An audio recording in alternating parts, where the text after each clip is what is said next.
What's up, Mr. Deaton?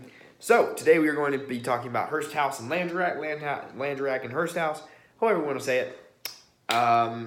So before we get started though, I just wanted to thank you for your video on Hursthouse and Langerak and how it had the martial arts in there. I thought that was pretty hilarious and it was great, and my friends and I were smiling in class about it. So yeah, just before we got started, just want to say that because it was hilarious. It was great.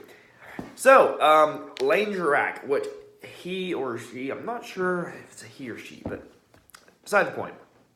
So, Langerak talked about the potentiality and the gradualist approach to abortions, showing how earlier term abortions are less morally wrong to commit than, or the earlier term of UDH has less moral status than one that is about to be born.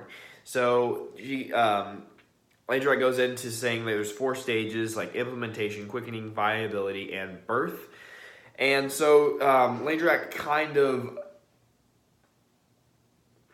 he or she equates it to kind of like a president.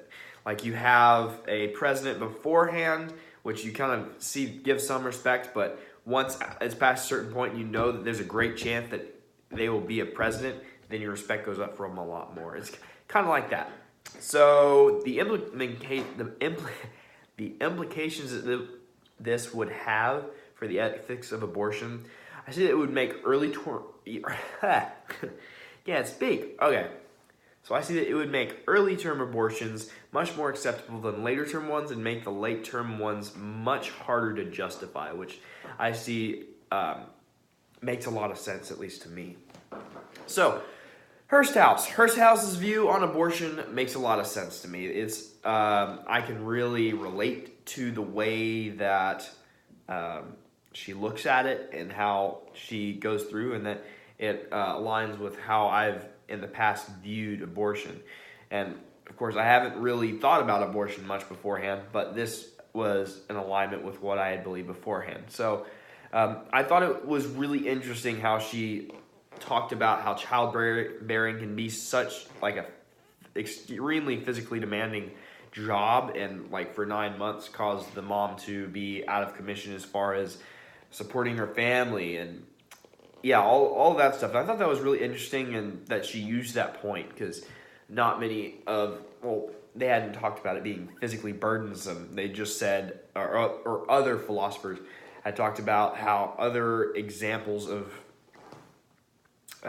abortions where she needed to keep a job or something like that. But going into that detail was really interesting for me. So also, I thought it was interesting how she applied everything she said to men as well in the very end, and which I thought was great, because not many other philosophers did that as well. And I thought that that's a great point, that because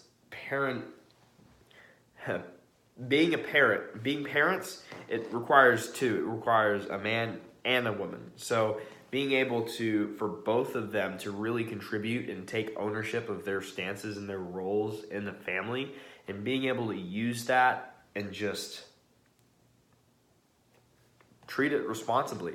I see that that's a really great thing for her to add in there. So, yeah, that's what I thought was really interesting with Hursthouse. Yeah, that's it for Hursthouse and Langerak. And yeah, that's all for today. So look forward to next week's response. And really, really been enjoying this course. Toodaloo.